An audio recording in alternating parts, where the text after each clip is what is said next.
Hindi ako sanay matrato ng tama. Oo. Hindi ako sanay sumaya.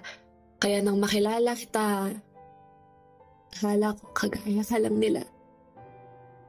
Akala ko bigla ka rin lang mawawala kaya hindi kita tinrato ng tama. Lalabas ng mag-isa o di kaya lalabas kasama ang tropa. Pero hindi mo alam na iba na pala ang aking kasama, na ako ay nagsisinungaling na pala. Inabuso kita hanggang sa ako ay makita. Hanggang sa mahuli mo na, ngunit ako'y pinagbigyan mo pa. Kaya doon ko unang nakita na seryoso ka pala. Ngunit ako ay tanga. Mabait ka. Masasabi kong iba ka, ngunit bakit hindi ko magawang manahimik ngayong kapiling na kita? Ngayong nasa akin ka na, bakit ngayong alam kong naibigay na sa akin ng tama, bakit hindi ko magawang manahimik na?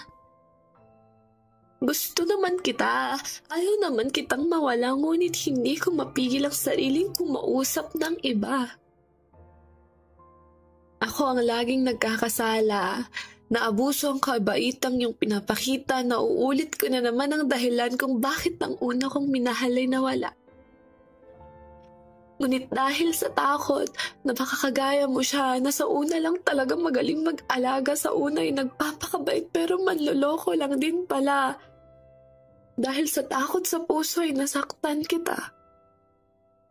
At wala akong ibang alam sabihin kundi ang pasensya. Dahil sa takot ay hindi ko napansin, naging katulad ko na pala sila. Nasaktan ang taong pagmamahal lang naman ang sakit pinakita, ang tanga ko. Sobra. Ayaw kitang mawala, ngunit lagi akong gumagawa ng sala, hindi ko kayang hindi na maramdaman ng iyong pag-aalaga. Ngunit ako'y nagpaalaga rin sa iba. Dahil sa takot na nadarama, nasaktan kita ng sobra. Dati ay takot lang akong maloko. Ngunit ngayon ay ako na ang nanloloko. Gusto naman kasi kita talaga.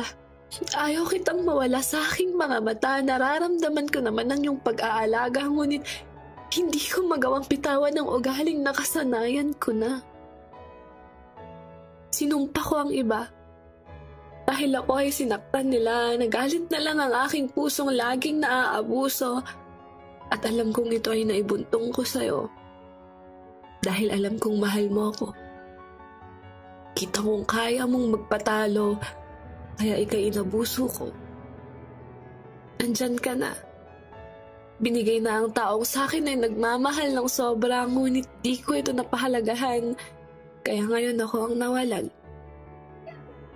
Dahil sa sobrang katangahan, nawala ang taong sa akin ay tunay na nag-alaga. Dahil sa aking kasamaan, nawala ka.